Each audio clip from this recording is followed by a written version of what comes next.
Tomen asiento, por favor. Y la lección de esta mañana se titula Vida y obra del Mesías. Recordemos que estamos viendo lecciones que tienen que ver directamente con el Señor Jesucristo y que apuntan a preparar nuestros corazones y nuestro entendimiento para las reuniones que se van a celebrar en las Pascuas, donde recordamos enfáticamente la muerte, la resurrección del Señor Jesucristo y su ascensión a los cielos. En esta oportunidad, como les decía, vamos a hablar muy someramente de la vida y la obra del Señor Jesucristo, del Mesías prometido, porque ciertamente son temas que no se pueden agotar. Ponerse a hablar de la vida y obra del Señor Jesús no nos alcanzaría a nosotros la vida para poder hablar o mencionar todo lo que hizo y todo lo que obró el Señor Jesús. Hay un texto muy hermoso que está en Juan, que no estaba en el estudio, pero me viene a la memoria, al final del libro de Juan, en el capítulo 20,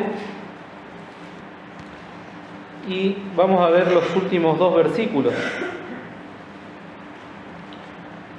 San Juan capítulo 20, versículo 30 dice: y también hizo Jesús muchas otras señales en presencia de sus discípulos, que no están escritas en este libro.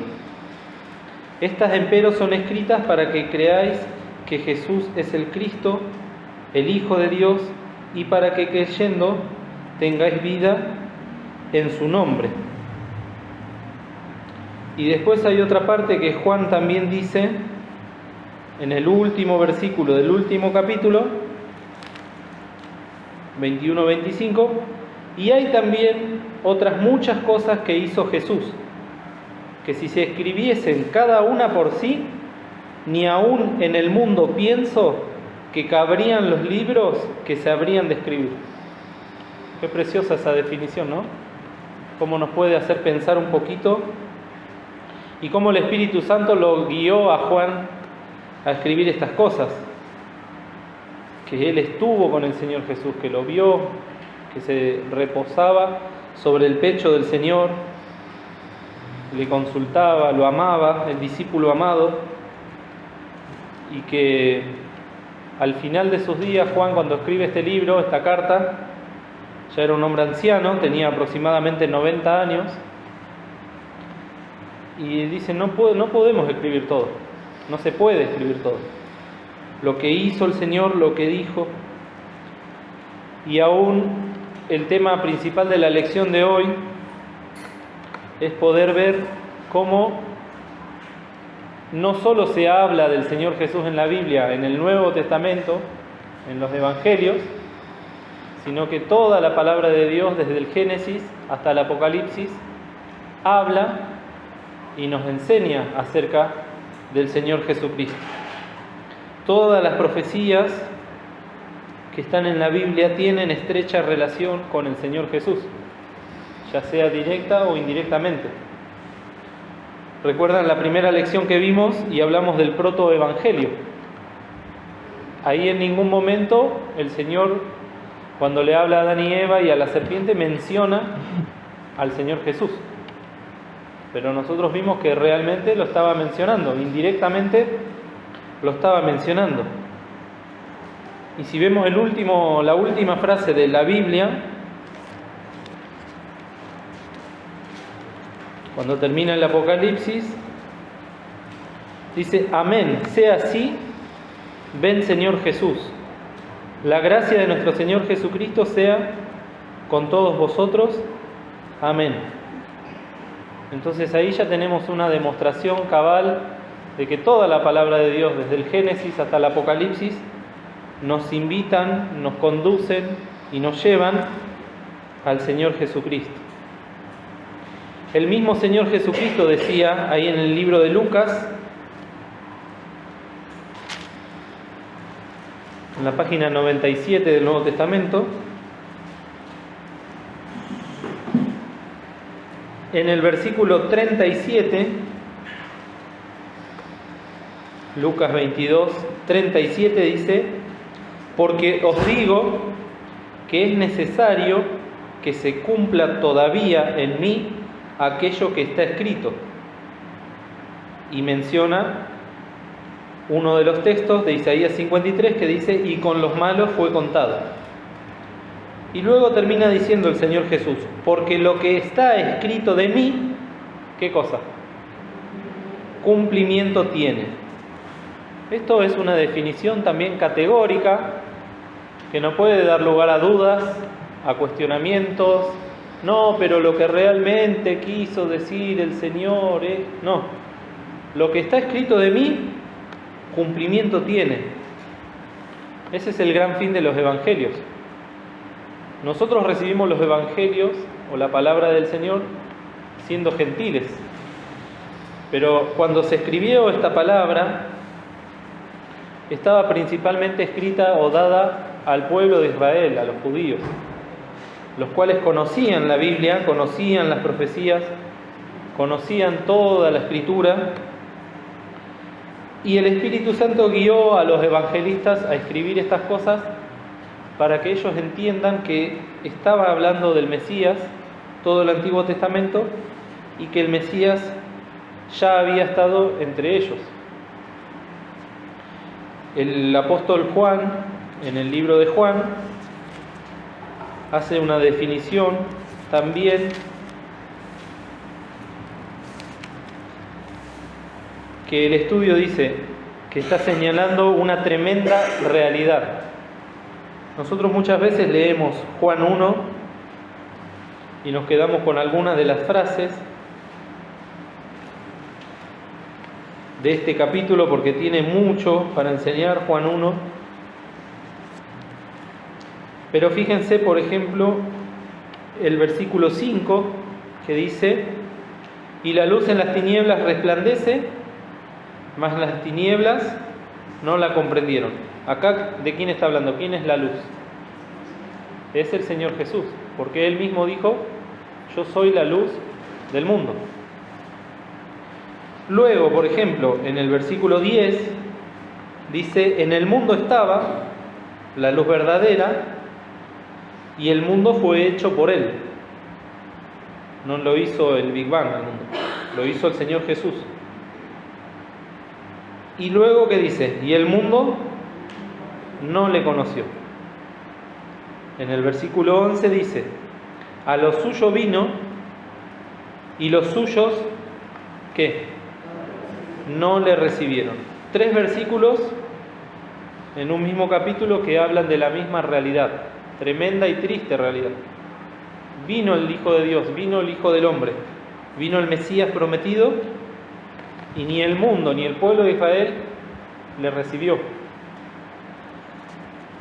Acá nos está diciendo que nosotros, estando en tinieblas, ya lo hemos dicho, apareció la luz, pero las tinieblas no la comprendieron.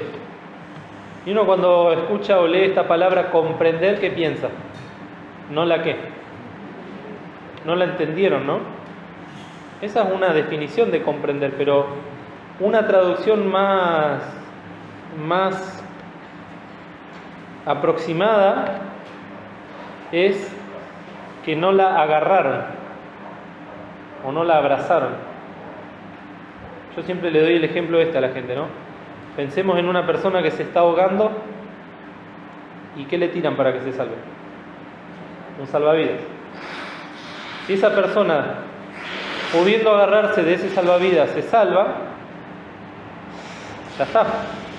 Ahora, cuando no agarra ese salvavidas porque no quiere, es lo que pasa en este capítulo 1, versículo 5. Mas las tinieblas no la comprendieron. El mundo no le conoció. Y en el versículo 11 dice: y los suyos, ¿quiénes eran los suyos? Era el pueblo de Israel. Él vino a lo suyo. Parece un juego de palabras, pero es muy importante esto. A lo suyo vino. ¿A qué vino el Hijo del Hombre? Lo leímos hoy con los chicos, ¿no? A buscar y a salvar. A eso vino. clarísimo, en Lucas 19:10. Pero los suyos, ahora hablando del pueblo de Israel, de sus hermanos hebreos, no le recibieron. Y todo esto que estamos hablando también fue profetizado, también fue anunciado. Y el hermano que escribió los estudios dice, ¿no?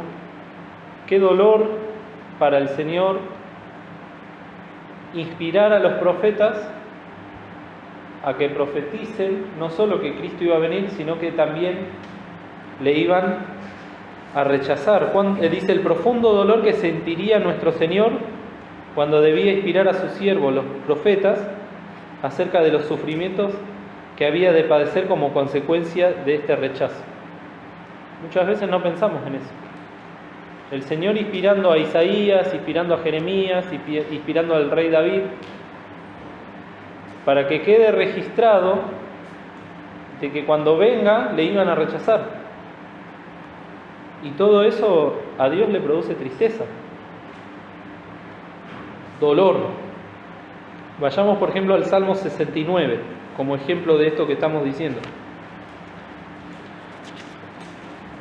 La realidad es que hay muchísimos textos, muchísimos. De todos los textos que el hermano separó para compartir, yo a la vez reduje la selección porque si no estaríamos 3 horas leyendo. Pero vayamos al Salmo 69, versículo 4.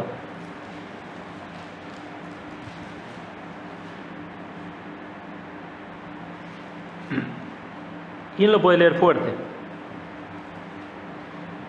Hanse aumentado más que los cabellos de mi cabeza, y los que me aborrecen sin causa, hanse fortalecido mis enemigos, los que me destruyen sin por qué. He venido pues a pagar lo que no he tomado. Acá hay una definición tristísima.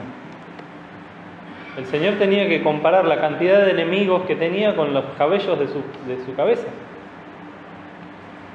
Uno puede decir, pero es el Salvador, vino a salvar, a buscar a salvar lo que se había perdido, pero la gente no solo que lo rechazaba, como diciendo, no lo quiero escuchar.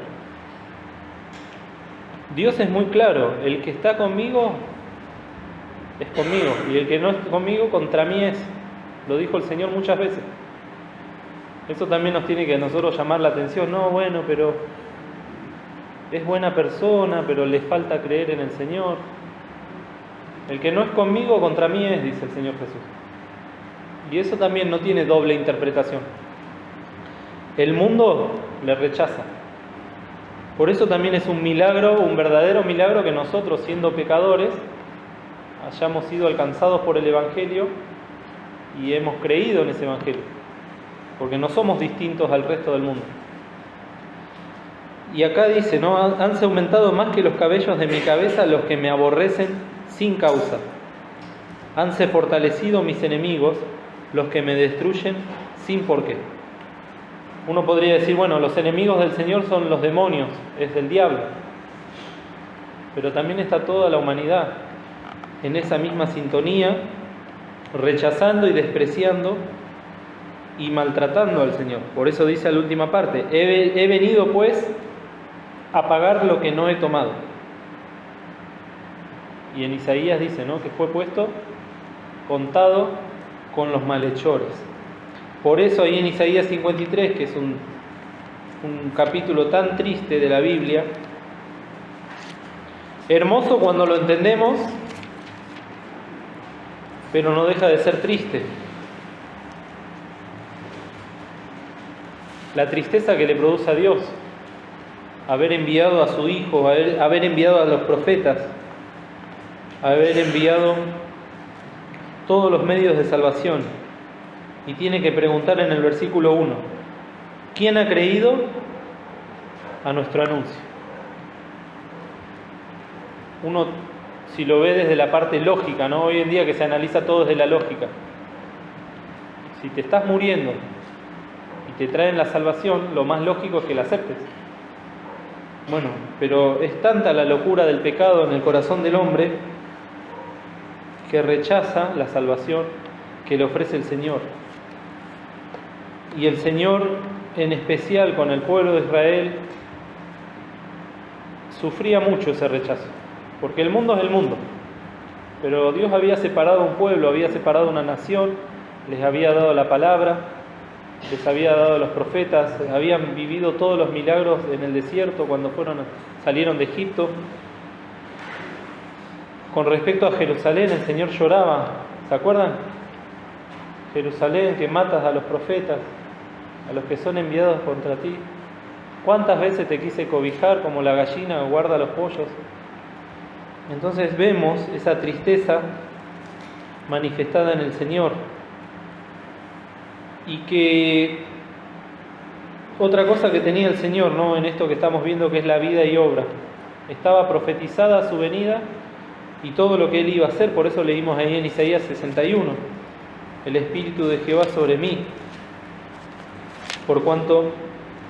porque me ungió Jehová, hame enviado a predicar buenas nuevas. Todo eso que fue profetizado después se cumplió. Vayamos, por ejemplo, a ver en Lucas capítulo 4.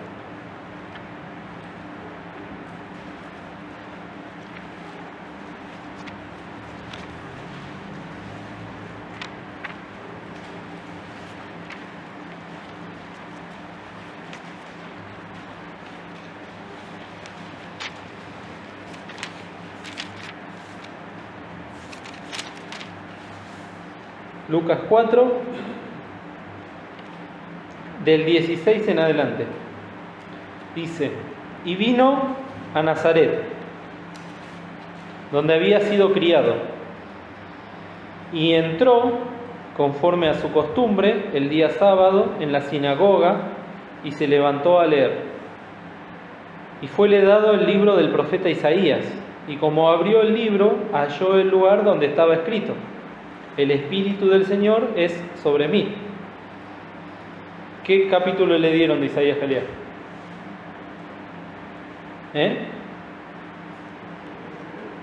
El que leímos recién, Isaías 61. El Espíritu del Señor es sobre mí, leía el Señor Jesús, por cuanto me ha ungido para dar buenas nuevas a los pobres, me ha enviado para sanar a los quebrantados de corazón, para pregonar a los cautivos libertad y a los ciegos vista, para poner en libertad a los quebrantados, para predicar el año agradable del Señor. ¿En cuál de todas esas categorías podríamos ponernos nosotros? Les dejo la pregunta. Pobres, quebrantados de corazón, cautivos, ciegos, quebrantados. Siempre pensamos que esta palabra es para los demás y es fácil hacerlo así, ¿no?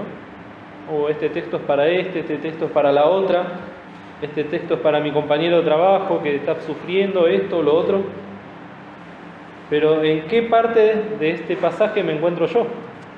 Porque vino el Señor a darme salud y sanidad. Y en el 20 dice: y rollando el libro, lo dio al ministro de la sinagoga y se sentó. Y los ojos de todos en la sinagoga estaban fijos en él. Y comenzó a decirles: hoy se ha cumplido esta escritura en vuestros oídos. Y como hemos leído recién, el Señor estaba ahí en la sinagoga de Nazaret, donde había sido, ¿qué cosa? Donde había sido criado, dice. Sabemos que el Señor Jesús no nació en Nazaret, sino que José era de Nazaret. Entonces fue llevado ahí para ser criado. Sí. En Nazaret, y Nazaret era una ciudad de Galilea, pero el Señor no nació ahí, porque la Escritura decía que tenía que nacer en Belén Efrata. Sin embargo, fue criado ahí en Nazaret, por eso le decían Jesús de Nazaret, o Jesús Nazareno, que no es lo mismo que decir Nazareo, que eso era lo que era Sansón, por ejemplo. Y en estas ciudades donde él fue a predicar, Y fíjense al final del versículo del capítulo 4.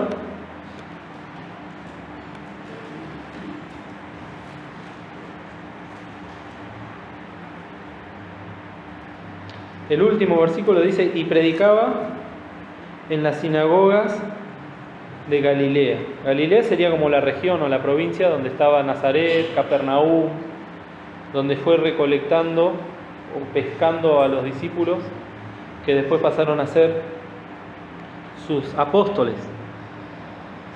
Lo cierto es que el Señor, sabiendo que iba a ser rechazado, porque es Dios y verdadero hombre, y ya sabía todas las cosas,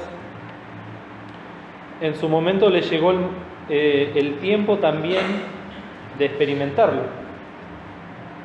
Ahí en Gálatas 4:4 nos habla del nacimiento del Señor, ¿no? Mas venido el cumplimiento del tiempo, Dios envió a su Hijo. Vamos a leerlo. Gálatas 4:4. Hechos, Corintios, Gálatas.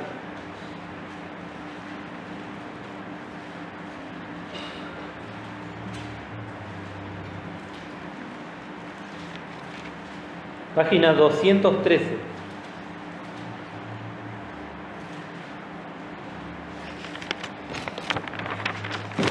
¿Quién lee Gálatas 4:4?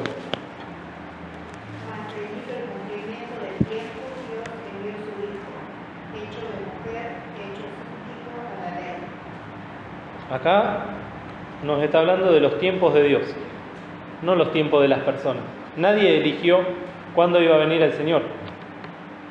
Eso está en la completa soberanía del Padre. Se cumplió el tiempo, pasaron 400 años desde el último profeta del Antiguo Testamento.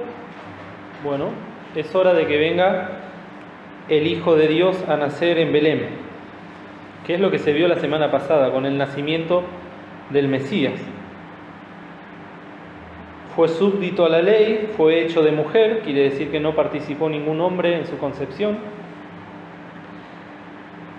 y se cumplió su nacimiento. Pero también el Señor, que ya había profetizado su nacimiento, y como hemos visto hace un instante, había profetizado el rechazo que iba a recibir de parte de los suyos, también llegó el momento en que lo tenga que vivir. Y siempre se dice, ¿no? Aunque no está escrito en la palabra de Dios, el Señor habrá sido rechazado por sus compañeros en la niñez, por sus vecinos, por sus amigos, por vivir una vida de santidad, por vivir apartado del pecado. En la sinagoga, donde se les enseñaba a leer, a escribir, donde se les enseñaba la palabra de Dios, cuánta hipocresía habrá visto el Señor ahí, ¿no? No solo de los que enseñaban, sino de los que aprendían. Por eso el Señor dice después, tanto en el Antiguo Testamento como en el Nuevo, este pueblo de labios me honra, mas su corazón lejos está de mí. Él lo vivió todo eso, lo experimentó y también lo sufrió. Eso nos tiene que quedar en claro también, que todos esos rechazos que el Señor recibe en ese momento y en este momento, los sufre. No es indolente el Señor. Cada vez que nosotros ahora le decimos que no al Señor cuando nos invita y le rechazamos, el Señor lo sufre. Y tuvo que sufrir en carne propia el rechazo de sus hermanos en la sangre. Otra cosa que los católicos apostólicos romanos van a decir, no eran los hermanos, eran los primos. Porque en esa época decir hermanos y parientes y primos, no. Eran los hijos de María y José. Por ejemplo, en Juan, capítulo 7,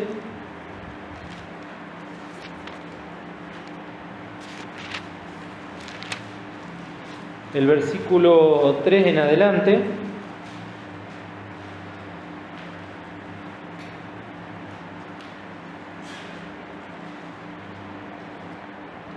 San Juan 7, el versículo 3, y dijéronle sus hermanos, pásate de aquí y vete a Judea, para que también tus discípulos vean las obras que haces. Que ninguno que procura ser claro hace algo en oculto. Si estas cosas haces, manifiéstate al mundo. Lo estaban presionando al Señor.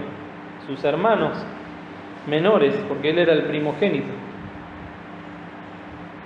Porque ni aún sus hermanos, ¿qué dice?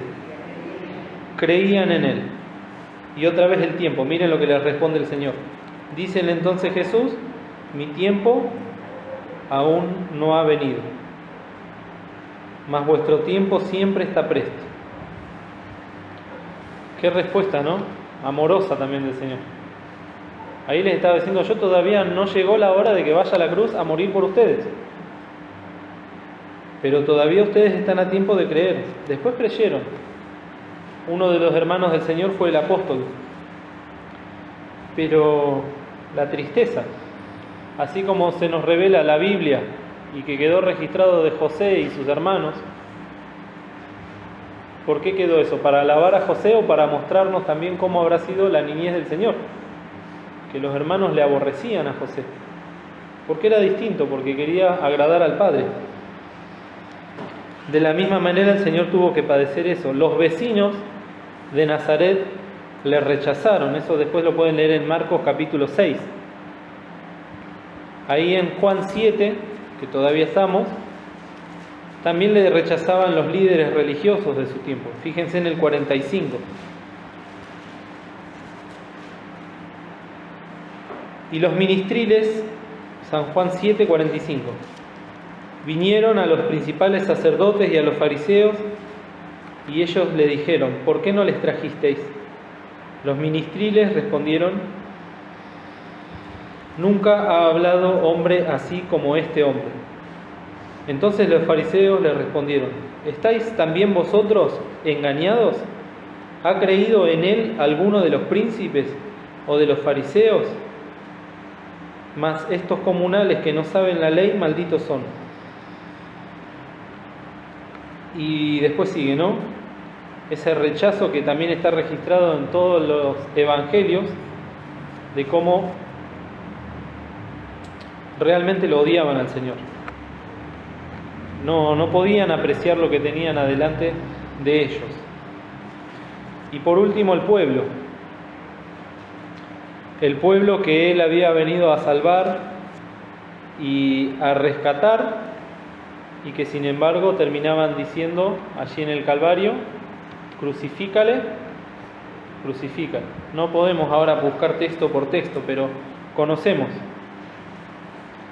Es por eso que el Señor también, con profunda tristeza, pero también conociendo la obra a la cual había venido, ya también anunciaba que así como el pueblo de Israel rechazó al Mesías, el Evangelio ahora tenía que ser anunciado ¿a quiénes? A los gentiles, a nosotros. Es parte también de la sabiduría de Dios y de que Él sabía lo que iba a acontecer, cómo sus propios hermanos le iban a rechazar, hablando del pueblo de Israel, pero terminó resultando en bendición para nosotros. Porque gracias, dice ahí en Romanos, creo que capítulo 11, gracias a la incredulidad de ellos es que ahora nosotros hemos recibido la bendición del Evangelio. Y está todo en los planes del Señor. Fíjense en Mateo, capítulo 12.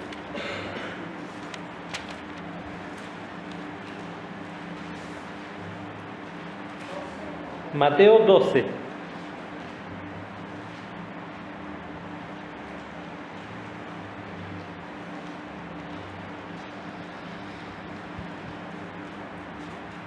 Una profecía.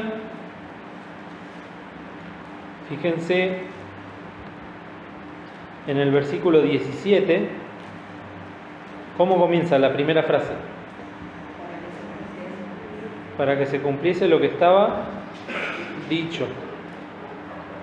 Una de las particularidades que tiene el Evangelio de Mateo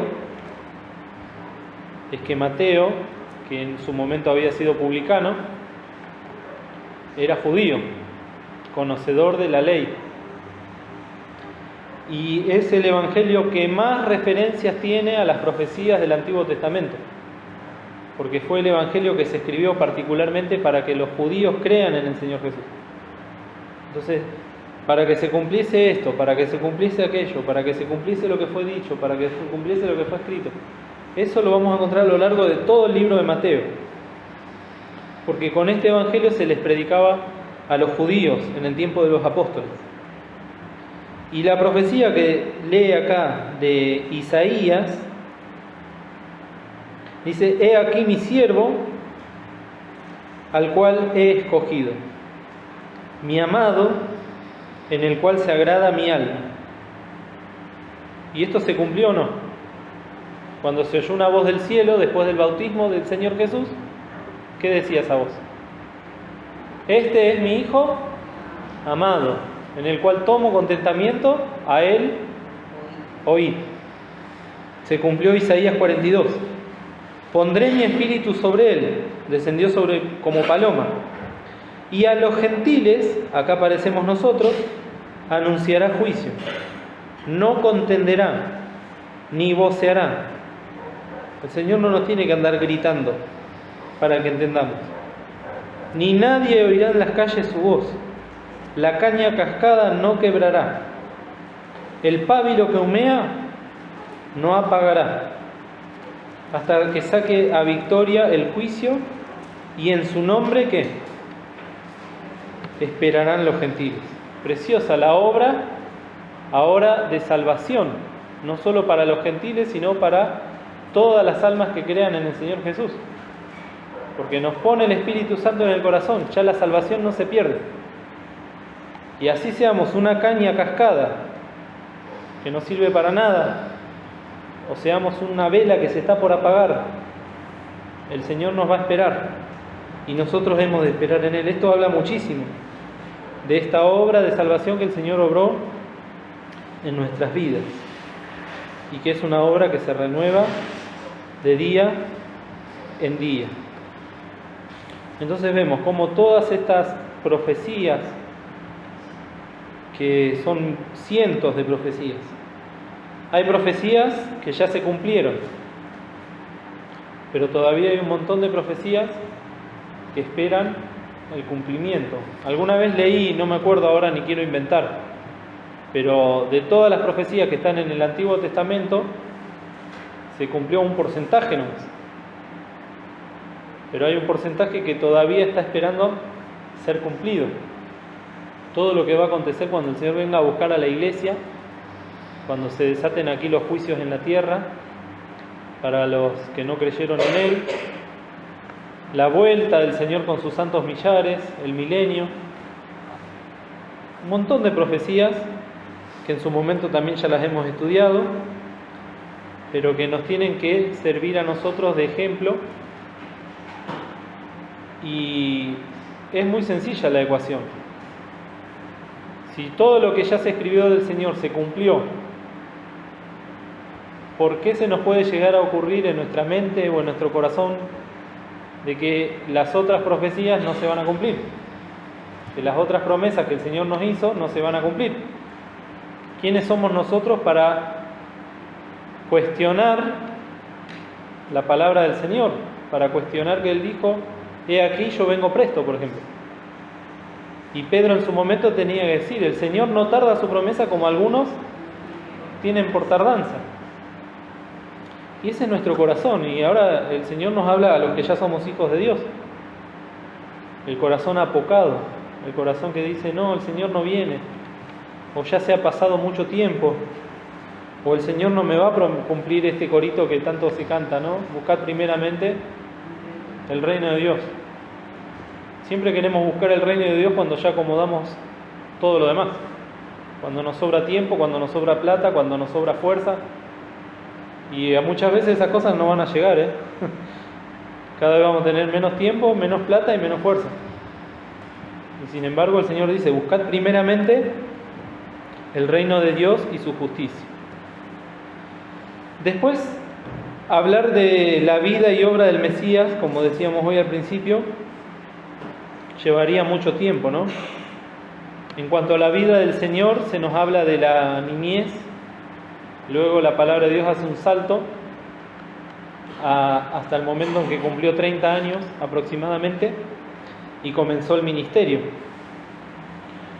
Se nos dice muchas cosas igual, de que el Señor no tenía una casa propia, el Hijo del Hombre no tiene dónde reposar su cabeza, que anduvo de ciudad en ciudad, de pueblo en pueblo, de aldea en aldea, que se cansaba, que se fatigaba, que se entristecía, que se enojaba, porque si bien era Dios y es Dios, también era un hombre de carne y hueso, que padecía las mismas cosas que nosotros. Se había profetizado acerca de cómo él iba a llegar a Jerusalén antes de ir a la cruz del Calvario, que se lo conoce como ¿qué? ¿La entrada qué? La entrada triunfal. Si uno lee las profecías de la entrada triunfal y después lee los evangelios, es casi literal lo que pasó. Los jóvenes recibiéndolo al Señor, cantando hosanas, él entrando sobre un pollino. Como los que lo vivieron no lo comprendieron. Ahí el estudio dice, ¿no? Ellos conocían la palabra, pero no reconocían al Señor. Es como un juego de palabras. Conocer es una cosa y reconocer es otra. Porque estaba entrando el Señor en un pollino a Jerusalén, los jóvenes, los mancebos alabándolo, y sin embargo ellos estaban buscando la manera de destruirlo. La traición por parte de Judas y las 30 monedas de plata, profetizado, que se cumplió al pie de la letra. El que habrá metido las 30 monedas en la bolsita y se las dio a Judas, ¿no conocía la profecía? Estaban siendo obrados o siendo instrumentos de Satanás, y en su ignorancia y en su odio no podían darse cuenta que estaban siendo también cumplidores de las profecías. Cuando el Señor es llevado a la cruz y se da vuelta y no había ninguno de sus discípulos, también estaba profetizado. Eso está ahí en Zacarías capítulo 13.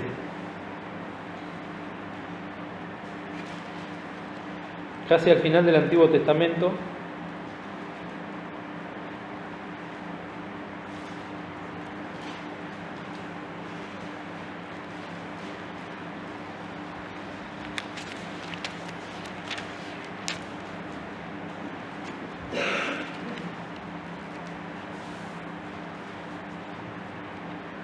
Página 948.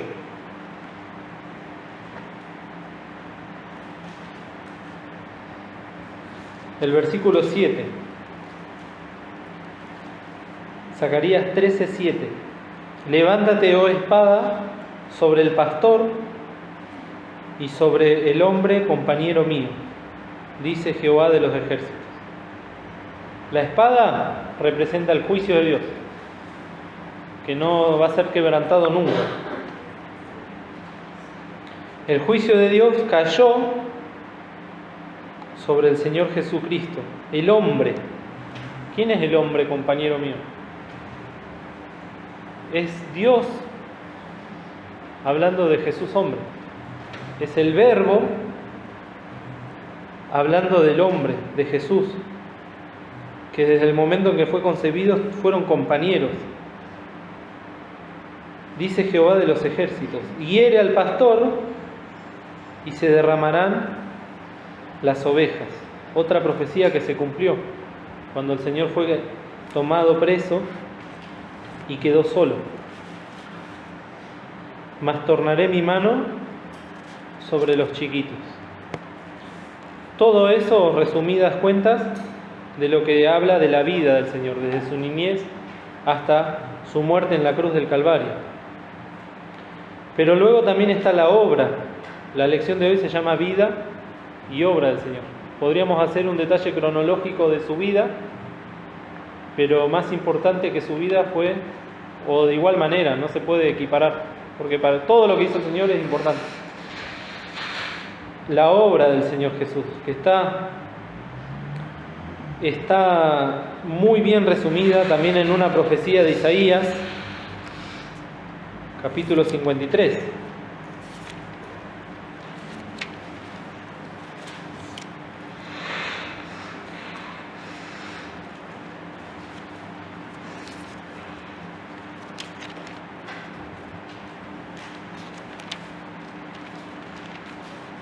Isaías 53, versículo 4. ¿Quién lo puede leer, por favor? Ciertamente llevó él nuestras enfermedades y sufrió nuestros dolores, y nosotros que tuvimos por azotados, por herido de Dios y abatido. Llevó nuestras enfermedades y sufrió nuestros dolores.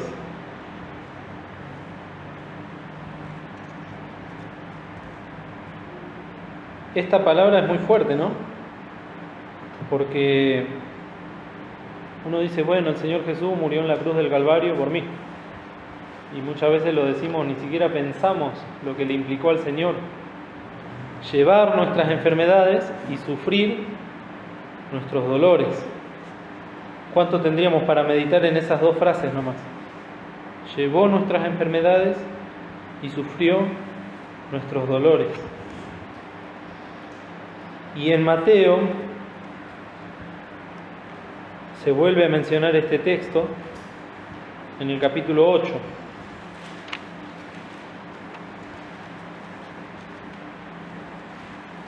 Mateo 8, página 12 del Nuevo Testamento.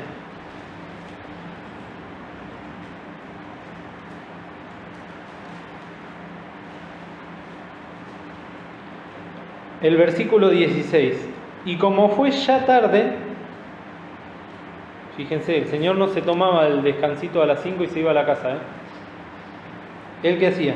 Y como fue ya tarde, trajeron a Él muchos endemoniados, y echó los demonios con la palabra, y sanó a todos los enfermos. ¿Qué clases de enfermos le llevaban? Cojos, mancos, ciegos, leprosos, paralíticos,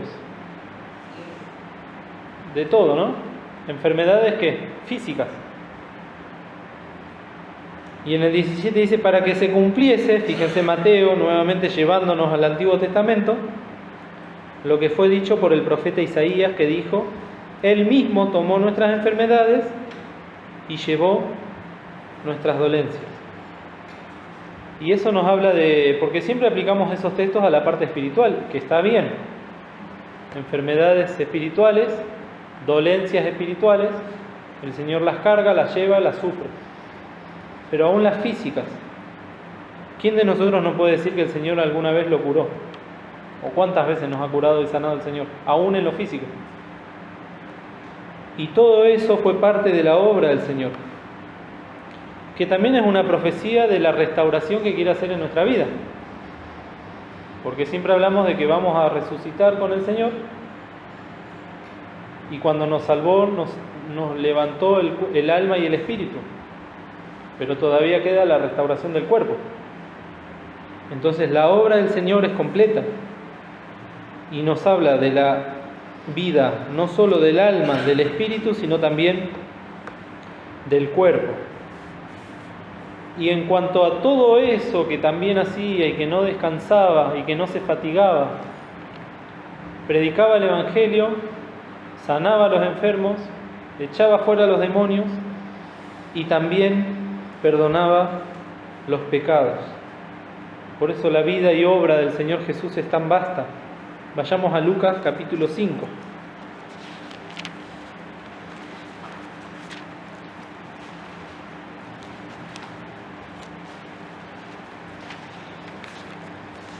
Lucas 5.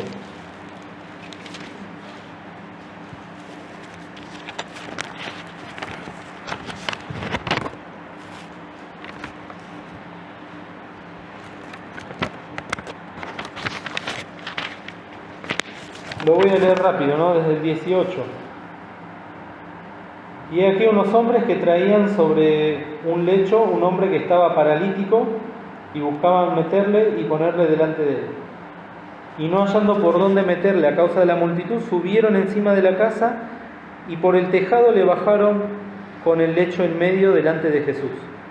El cual, viendo la fe de ellos, les dice: hombre, tus pecados te son perdonados. Entonces los escribas y los fariseos comenzaron a pensar diciendo: ¿quién es este que habla blasfemias? ¿quién puede perdonar pecados sino solo Dios?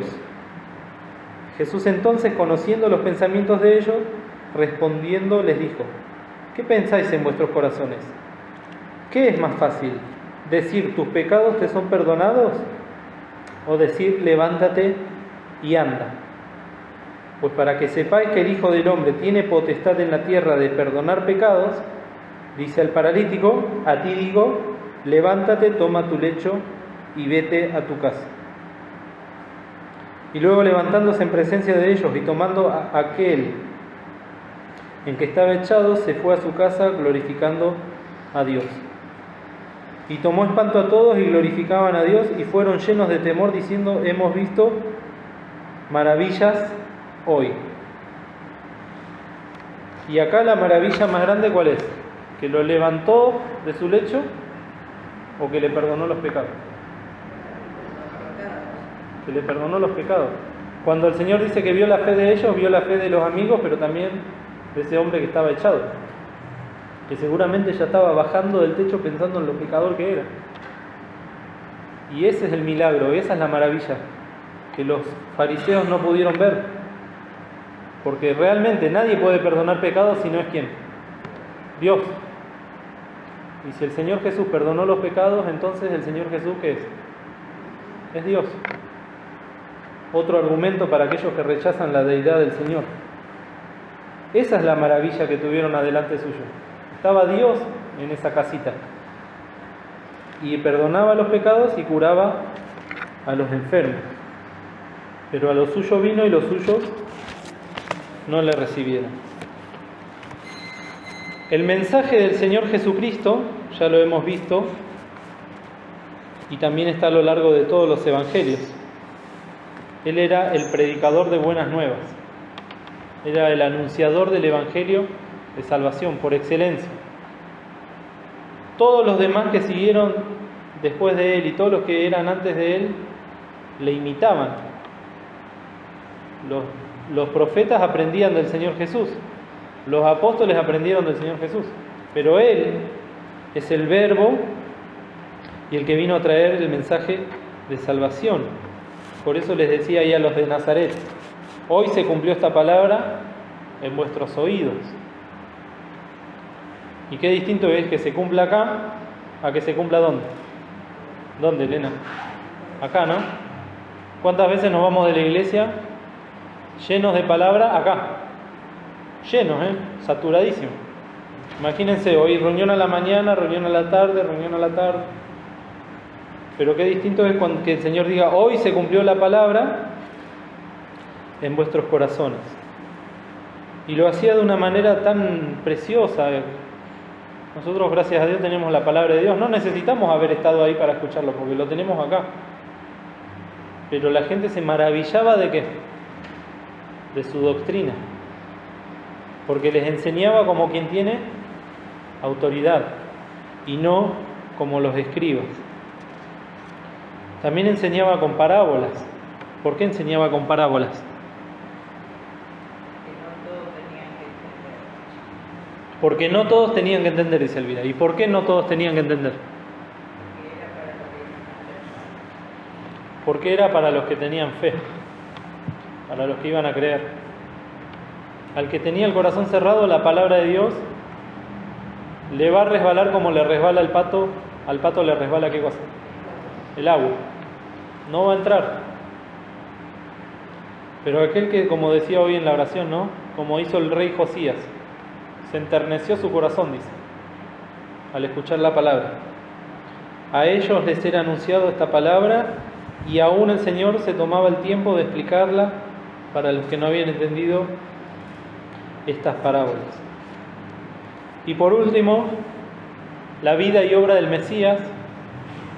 Recién hablamos del rechazo de sus hermanos, el rechazo de sus vecinos, el rechazo de su pueblo y el rechazo del mundo.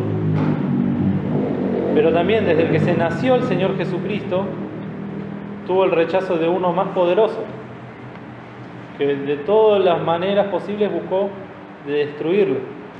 Por eso tuvo que huir a Egipto de bebé, porque Herodes, siendo instrumento del diablo, quería matarlo. Y así durante toda su vida Satanás quiso o matarlo, o peor aún, hacerlo ¿qué? Hacerlo pecar. Y lo hizo hasta el último instante de su vida. Si eres el Hijo de Dios, desciende de la cruz. ¿Por qué pasaba esto? Porque Satanás sabía que si el Señor Jesús, siendo verdadero hombre, pecaba, no solo que en la cruz iba a morir y se iba a quedar ahí, muerto, sino que con eso conllevaba a que ninguno de nosotros hoy en día pueda estar acá hablando estas cosas. Porque la verdadera victoria del Señor sobre el diablo fue haber muerto sin pecado. El autor y consumador de nuestra fe. Y ahí en Hebreos 4 dice, tentado en todo pero sin pecado. Tentado en todo lo que se nos pueda ocurrir o imaginar. Fue tentado desde niño, adolescente, joven, adulto. Y el diablo nunca pudo agarrarlo. Por eso dice, ahora viene el espíritu, el príncipe de este mundo, más no tiene nada en mí, decía el Señor Jesús. Y esa también es la victoria que nosotros ahora nos permite ser victoriosos. Porque el Señor venció a Satanás y nos convida esa victoria preciosa, de la cual nosotros ahora tampoco tenemos excusa para decir, no, yo no puedo. Yo no puedo contra el diablo, yo no puedo contra la carne, yo no puedo contra el mundo. El Señor venció. Nosotros ahora, como dicen tantos himnos que cantamos, tenemos que ponernos atrás del Señor y seguir sus pisadas. Que el Señor nos bendiga.